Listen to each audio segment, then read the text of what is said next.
The Dark Lord has been defeated, the armies of chaos driven back, and all the heroes now celebrate a new age of peace and prosperity. But true evil can never die.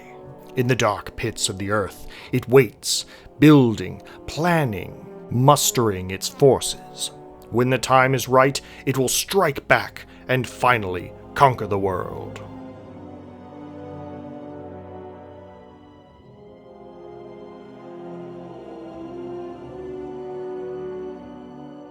Dungeons 2 is a strategy and management game where you play as an evil overlord who must build and oversee a vast subterranean maze full of monsters and traps. In addition, consider me pleasantly surprised because it's also one of those rare examples of a sequel that is way better than the original. If you're not familiar, the first Dungeons game was a management simulator where you spent most of your time using your evil powers to babysit the heroes that were invading your dungeon so that you could finally defeat them at the last possible moment. Dungeons 2, on the other hand, goes in a completely different direction and throws out pretty much everything that made the first game so tediously annoying. Now, at the highest level, your goal is still the same. You are a dark and powerful lord, and you need to build yourself a dungeon populated by monsters and filled with traps so that you can defeat the pesky heroes that want to put a stop to your nefarious plans. You'll start in a large underground map with a throne room and a few basic goblin servants, at which point you'll want to dig out some tunnels and caverns so that you can build rooms where your minions will live and work. As you dig out new areas, you'll find seams of gold and pockets of valuable gemstones. You'll be able to use these resources to build rooms and purchase equipment, as well as paying for the recruitment cost of new units. Each of the different rooms in your dungeon has a different utility. Bedrooms will allow your units to sleep and recover health. Workshops will allow you to research valuable improvements and upgrades. And the beer room is where your units get drunk after a long, hard day at work.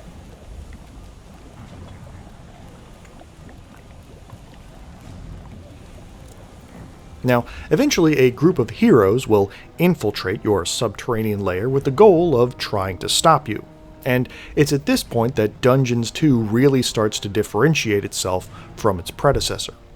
There's no longer any worries about soul energy or taking captives or satisfying hero demands. No, this time around, your only objective is to defeat the heroes with maximum prejudice.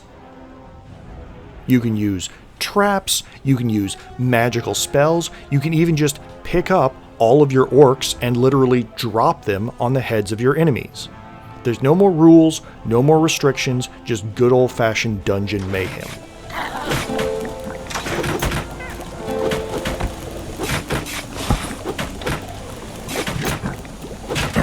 Now, once the immediate danger is past, it'll be back to managing your dungeon, digging new tunnels, building new rooms, recruiting new monsters. As you progress through the campaign, new equipments and upgrades will unlock. You'll be able to harvest mana, which will allow you to research and eventually cast useful spells that can harm your enemies and help your own soldiers. You'll also be able to craft new and upgraded traps and security devices for your dungeon.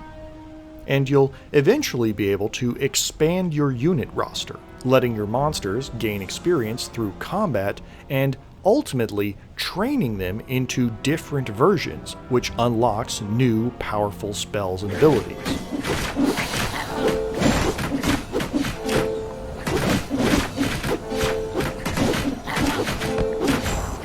Now, if that's all that there was, Dungeons 2 would already be a welcome change. It ditches the theme park-like elements of the first game in exchange for management and combat aspects that are much more in line with its spiritual precursor. But what's interesting is that Dungeons 2 actually includes a new element that helps set it apart from its contemporaries. Specifically, you don't just have to defend your dungeon anymore, you're allowed to be the aggressor this time as well. And what this means is that in addition to your Underworld dungeon map, the game also includes an Overworld map, accessible through various portals that are scattered around the level. Now, normally these portals are how heroes will come down to invade your dungeon, but now you can also use them to send your units to the surface. Once above ground, the game switches over to a more traditional real-time strategy setup.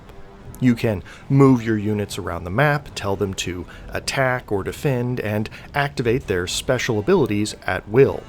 And because of this, conquering the overworld is now one of the main goals of the campaign. During each level, you will be required to repeatedly send your troops up to the surface in order to attack enemy towns and villages. Just keep in mind that your troops can only be healed and resurrected down in your dungeon.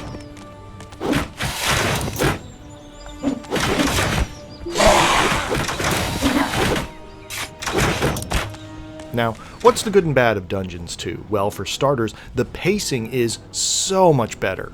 It's no longer about meticulously customizing your dungeon just so that heroes will wait around for longer. Instead, the design is now much more in line with other similar games in the genre. And while at first glance it could be disappointing that the game has become more generic, the addition of the Overworld map alleviates a lot of the problems that some of those other games might have. Specifically, you no longer have to be just passive in the design and management of your dungeon.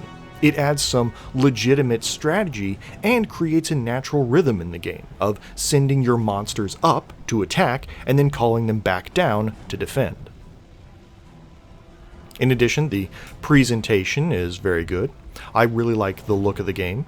All of your rooms and monsters are visually distinctive and easy to recognize at a glance.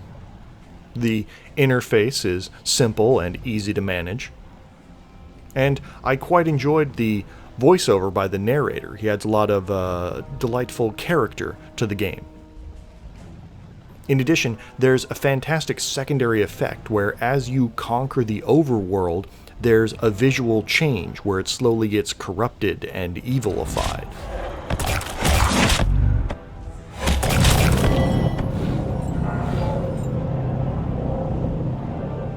As for negatives, I have no strong complaints about Dungeons 2. However, I do think the game has a number of unfortunately mediocre elements. For starters, the management aspect is surprisingly uncomplicated. Your units require money, beer, a place to sleep, and that's about it. Even though you'll be recruiting a large number of monsters to work your forges and defeat your enemies, the actual logistics of keeping them satisfied is unusually simple. Even though the levels will provide you with a large map in which to build your lair, you'll rarely need more than a fraction of that space in order to build an efficient dungeon.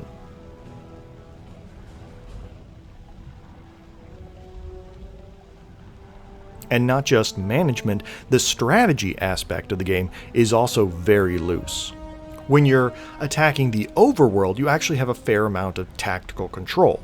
You can move your units around, attack from different elevations, pick and choose what special abilities to activate. But in the dungeon, it's just a free-for-all. You don't have the space, or really even the ability, to give precise orders. Even clicking on your units in the dungeon automatically picks them up and doesn't give you detailed information unless you select them from the unit dropdown. Again, it's not a huge problem, but it would have been nice to have more control over how your units fight. Still, in the end, I would give Dungeons 2 3 out of 4 stars, and my recommendation. This is a game that I actually had a lot of fun with.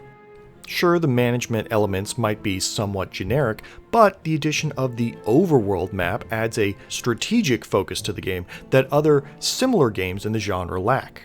In fact, if you play through the campaign, or download the DLC, you can even unlock new factions that have their own units and tech trees.